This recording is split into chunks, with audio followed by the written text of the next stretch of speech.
първата революция, това е 9 септември. Аз бях тогава ученик в Плевенската гимназия. Между 6 и 7 по-старому, което сега да речем е 10 и 11. Очакваше се да се случи нещо много важно. Тогава бушуваше Втората световна война. Тогавашният Съветския съюз беше нападнат от фашистска Германия с участието на армии от Румъния и от Италия и се водеше борба на живот и смърт. Тогава моето поколение прие тези идеи, които се предложиха с голямо желание, с голям ентусиазъм, бих казал с голем мерак. Като се мислихме, повтарям, като се мислихме, че ще стане някакво големо чудо, ще стане големо изменение, че бързо ще се преодолеят трудностите, сиромашта и ще заживеем богато. То не се получи така. Но иска само мъничко да ви кажа за това време, което аз добре помня на тази възраст. Тогава беше бедна България, много бедна. И не само бедна, и ограбена. Нашата страна беше прикачена към фашистска Германия. Почти всички ресурси от гледна точка на изхранването на населението се изнасяха в Германия. Тук се ядеше само типов хляб, черен хляб, но вие такъв не сте виждали и дано не ви се случва да ви се предложи да го ядете. Защо? Защото в този хляб има всичко друго, но най-малко брашно. От какви буклуци е съставен, никой не може да го обясни, но ние все пак и българите да го ядете, защото няма друго. И след това отидох войник. Войник бех 47 и 8 година. Тук мъничко ще ви позволите да ви разкажа, че аз отидох с едно голямо убеждение да служим в обновената казарма, да стане една нова българска армия, различна от онази, която е била до тогава. Не беше баш така, не се случи точно така. Заварихме стари порядки, подофицерите биеха с ремъците, когато някой притича да изостане и търсиха широки гърбове да могат ремъците да се залепат в тях. За най-малки неща наказваха, стани прав, за лицево поредно, на колене и те такива глупости. И моите мечти да служа в една обновена армия беха сериозно увредени, така да се каже. Но през това време все пак аз служих добре, изпълнявах си задачите. Случи се така, че в 1958 година на месец юни Георги Димитров, тогава той беше министър-председател на България, става на 66 години. Боледувал е много сериозно и неговите приятели са знаели, че болестта му е неизлечима и живота му е кратък и организираха честване на 66-та година. Добре. И след ден-два, като ме извикаха, двама полковници от Министерството на отбраната дошли в нашата, служих танковата бригада. Явих се там, както се полага по устав и ме оглеждат така. Се чуда какво става, къде ще ме слагат, за какво ме оглеждат така. Ейка, момче, ти можеш ли да бъдеш в делегацията младежката, която ще поздрави Георги Димитров, по случай 6-тия му рожден ден? Не беше ми удобно да кажа, че мога, но не исках и да кажа, че не мога. Викам, както се реши. Добре, решаваме. Ела с нас, отиваме в Министерството на отбраната. Отидох аз там. Казвам го това, защото условията на живот в Министерството на отбраната други. Аз живях 2 дни там, на друга храна, на друго обслужване. Даваха един старшина към мен да му обслужва. И си отядох, така да се каже, на хубаво ядене и достатъчно и по качество и количество.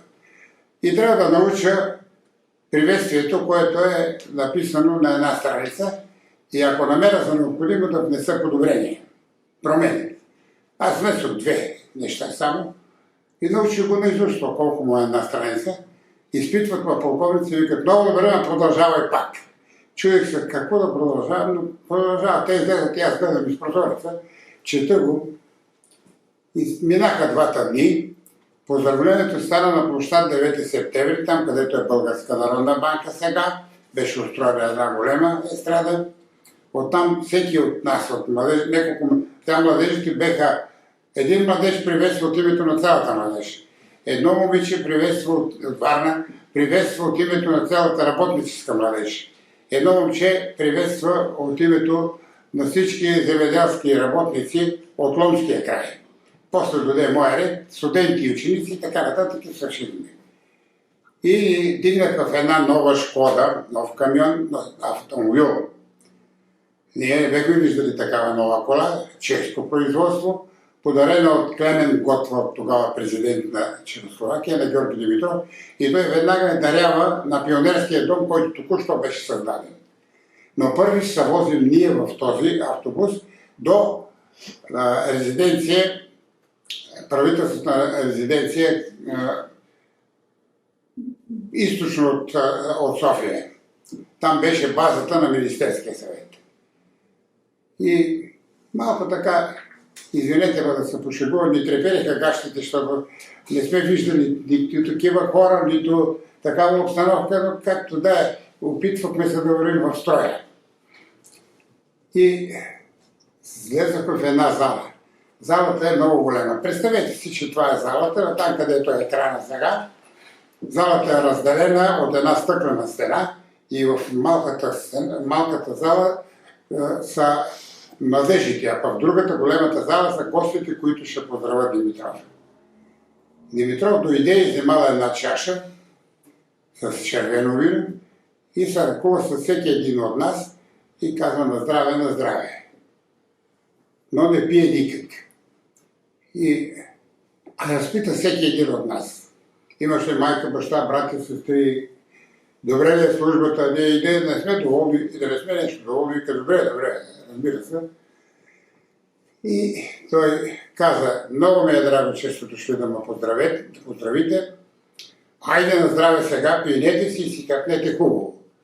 И ако някой от вас употреби израза, който аз сега ще ви кажа, ако някой премурти, т.е. препие малко, тази дума това значи, няма да кажем никъде, спокойно бъдете.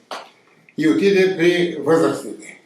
Там Васил Коларов, който беше първи заместник министър-председател, произнесе слово за Георги Димитров кратко, 10 на минути, на руски език, тъй като гостите, които беха не по-малко от 100 души, всички знаеха руски език, и ние слушахме, понеже прозорците на малката зала са отворени и все едно, че сме вътре в това зала. След това Вилхелм Пик, ръководител на Германската единна социалистическа партия, от името на тия гости отговори на приветствието. Отнесе и той приветствие на Георги Димитров. След което вечерахме и ядохме така да хорем, както се казва, гладни, особено аз като войник. И студентът той беше много гладен като мен и по задачен път завърших икономика на промишлеността. И съм много доволен, че съм завършил тази специалност, тъй като тя за мен беше чужда, непозната, но и сега, ако имам достатъчно физически сили, интелектуалните мисля, че ги имам, само физически да имам, ще направя всичко, което ми се каже от това време. И участвах в създаването на много промишлени предприятия. Може би половината на град Плевен от предприятията, които се изградиха, няма да ги изброявам, ще загубим време. И Плевен започна да произвежда много промишленост. Имайте на предвид, мили приятели и деца, нали, мога и така да ви нареча, защото като ви гледам, вие сте по-малки от моите внучки. Аз имам вече голема правнучка на 11 години, която е в 4-ти клас, и правнук на 9 години. Всеки си говорим, като им приказвам за някои неща, те викат, ама така ли е? Не могат да разберат някои неща. И след това изглежда са ме оценили положително и ме извикаха един ден и казват, ти ще ставаш. Тогава не се викаше кмет на Плевен, а председател на градския народен съвет. Аз много исках да премина на стопанска работа и това, което съм учил и знаех, и всичките кратки с темите, които разработвахме и съм се явал на изпити, ги пазих. Само да ги прочета и си възстановя знанията и мога, ако забият един кол тук на една поляна и казват, ето ви документацията, направете този завод, ще го направя. Поне тогава така си мисля. Обаче те казват, не, отиваш председател на градския навъзен. Уния действия, които чехословашките ръководители решиха, че трябва да се строи социализъм с човешко лице. И то беше нещо добро. Обаче, тук това и да се не се записано, и да се запише, няма значение, Москва не разрешаваше да правим друго, освен това, което ни се казва. Както и сега, пък САЩ не ни разрешават да правим нещо друго, без да ни казват те. Аз съм чел материалите за 5-я конгрес на партията. Те са секретни и не всеки е могъл да ги чете, но понеже аз бях приятел с един професор, който е присъствал на тези заседания и ползваше томовете с материалите. Само след разрешение ще ви кажа. Да ви кажа, че ако не е била Москва да не пречи, ние сме щели да бъдем на същите позиции, на които беше и Чехословакия, а може би и на по-добри. Защото Георги Димитров прави предложение. Те работят по доклада, аз съм чел всички такива материали. Той ми позволи. Даже ме заключи и му остави там 4-ти етаж и вика, ти нема скочиш тук да избягаш, те са секретни материалите, ще се върна след 3 часа, както и да е. И стана така, че той става така, че казва, не е задължително ние да вървим по съветския път. Ленин е написал, че има разни пътища, по които трябва да се придвижим напред. В България има други традиции. Има кооперативно движение, старите кооперации, сестранките. Към тях може да изградим отдели за селското стопанство и леко-леко да ги развиваме, да ги издигнем на високо ниво в икономическо отношение и хората сами да пожелават да дойдат, защото е по-хубаво там. Обаче на това заседание присъства Михаил Суслов, който е секретар на ЦК на КПСС. И веднага се скарал на Георги Димитров и други каза, кой ви е казал да пишете такива работи? Да сте чули другаря Сталин да е говорил по тия въпроси? И звъни на Сталин. Другаря Сталин тук така и така българите се тръгнали по един друг път. И Сталин все едно, че от тук дълбоко каза, я се качете на самолет и утре елате тук. И нашите ръководители, тези, които са, искат да прескочат думата подмазвачи или така подозурки, ама няма как да я прескоча. Казали, има отъпкан път от Съветския съюз, няма нужда не да чертаем други пътища. Очаквахме да настъпи такова време. Да очаквахме, защото другарят Тодор Живков беше ни омръзнал. Той стои 30 години на кормилото на България. Не, че е направил лошо, защото много работа са направили през това време, но много не са. И освен това, към него се създаде култ, срещу който той се бореше, а допусна срещу неговата личност да се изгради култ. И тръгнахме да вървим да правим нещо ново и хубаво, то не излезе така. Тогава се премина към рязка промена на развитието, икономическото развитие на България. И се реши, че това, което е изграждано до сега, не струва. И трябва да се ликвидира и да се прави нещо ново. Аз само ще ви съобща, че до 1968 година, да бъде така 68 да вземем под внимание, в град Плевен, забележете и запомнете, млади хора, имаше 64 000 души промишлени работници. 64 000 промишлени работници. И само 3400 души ИТР, който значи инженерно-технически кадри, ръководен състав. Без тези, които са в строителството и в транспорта. И без духовната сфера. И Плевен вече наближи 100 000 жители. През моето време стана 100 000 жители. И стана 153 000 даже накрая. Но това е вече пропуснато. Няма да разказваме за него, защото не давате. Шегувам се. Тръгнахме по един нов път и се започна с така нареченото приватизиране. Това приватизиране може да се преведе по различен начин. Може да се каже приватизиране, в скоби да се напише крадене. Това е разграбено, това е ограбено. Защото Хората тогава работеха всички. Казвам ви колко много работници сме имали. Тогава имаше цигани, които беха на работа, особено мъжете всички и голема част от жените. И не крадеха толкова, колкото сега. Сега е нещо ужасно. Трудно нещо е. И не се стигна до онова, което беше замислено като една хубава идея. Да се изгражда едно ново общество с човешко лице, да няма такава диктатура, да няма такива крути мерки към хората, защото това е дълъг въпрос, можем до вечер само за него да говорим, само ще спомена, защото по това време истинска демокрация нямаше. Можеш да се изкажеш, както аз сега приказвам, и не се страхувам, че на вратата ще ме придружи някой. Аз опитвах и тогава да реагирам. И съм реагирал. Само са ме заплашвали. Не може. Имаше една прослойка, ако може това се не записва най-добре. Една прослойка от кадри, които са били партизани, политзатворници, концлагеристи, които са страдали. Те беха в редовете на управленските структури. Те не даваха и дума да се издума, че може да се отклони, да се тръгне по друг път. Аз към политиката съм така настроен, че ще се остана докато съм жив политик. Но съм критично настроен към тия работи, за които говорих, които не се решават. Не съм съгласен да има, както каза министъра на финансите, така е сега. Той викна високо даже. В България има малко хора и богати и много хора бедни. Така ще бъде и за напред.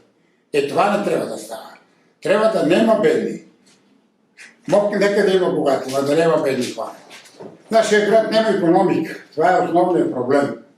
И аз до сега съм давал няколко интервюта в плевенските вестници, които вече ги закрити голяма част от тях. И във всяко интервю съм записал. Който не разбира от икономиката, стои далеч от управленските структури. Сметам, че в това направление трябва да се заработи така, че българската икономика и в частност плевенската трябва така да се развие, да се произвежда продукция, която да задоволява местните нужди и да има за износ, за да пристигат свежи пари да се развива нататък. Вие виждате ли сега центъра? Ама знаете ли какъв беше той? Аз не питам, аз ви го знаете.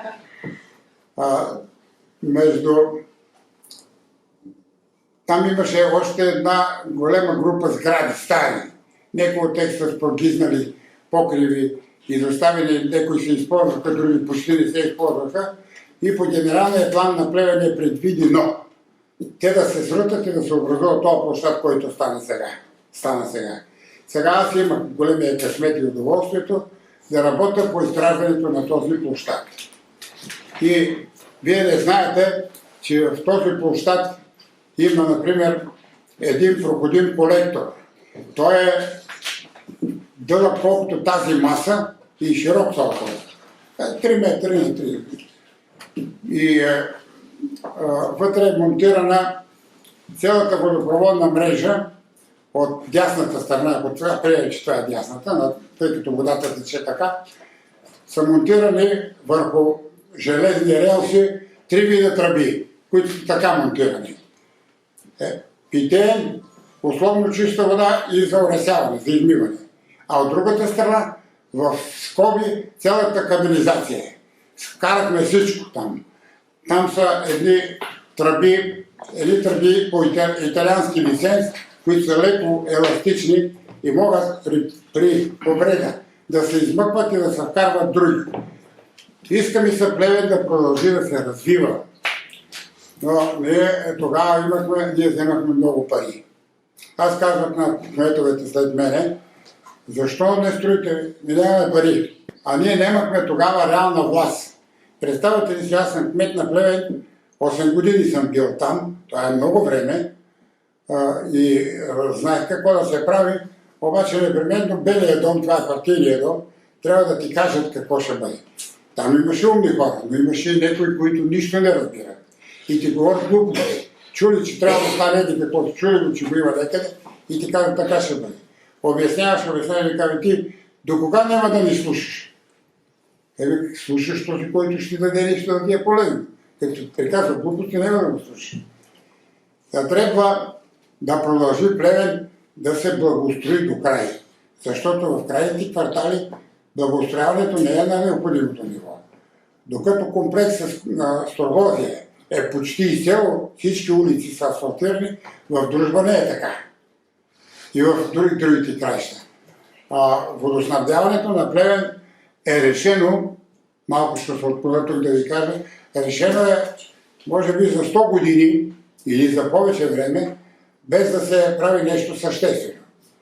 Защото аз заварих, вие ме питахте за това време, примерно 1945 година, в Плевен беше снабдено само района около окръжна болница и до Чифте кафене. Чифте кафене, където е блок кооператор сега, между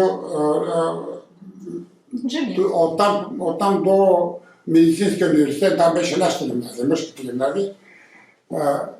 Друга вода нямаше. Вода се носеше с дамаджаните, с стомните, на стомните викаха бардаци. Започна после водоснабдяването. И тук да отбележа, че голема заслуга има плевенския гражданин Иван Цолов Винаров, генерал-лейтенант по-късно. Той ни помогна много да включим водоснабдяването на Плевен и тук ще ви кажа, че с негова помощ той възложи на строителни войски да изпълнят от Черни 8 до Плевен водопровода. И докарахме 1200 литра вода, питейна. Това е много нещо. На нас ни трябват обаче по-късно 2200. Обаче водеха се ни разговори с лобчели да участват, но те казваха не. Ние си имаме вода, защото участието не е само да кажеш да, а да даваш пари. А те да не дават пари, така казаха. И след това си уредиха централно въпрос и Министерския съвет взе едно мръсно решение, половината от водата да остане за Ловеч, половината да дойде в Плевен. И ние останахме отново като патка на лед. Знаете ли как патка на лед стои с краката и са пазали? И тогава идеята, пак е на генерал Винаров, той много ни е помогнал, беше да тръгнем от Балкана, да вървим по посока на София, да минем през Боаза, да стигнем до Телич, до Горни Дъбник, до Долни Дъбник, до Долна Митрополия, да се изгради една огромна мрежа от водохранилища и оттам да се снабдява. Водарите казват, водата като мине през 40 камъни е чиста и добра за пиене. И това е така. И сега ние си имаме вода и не имаме нужда от режим.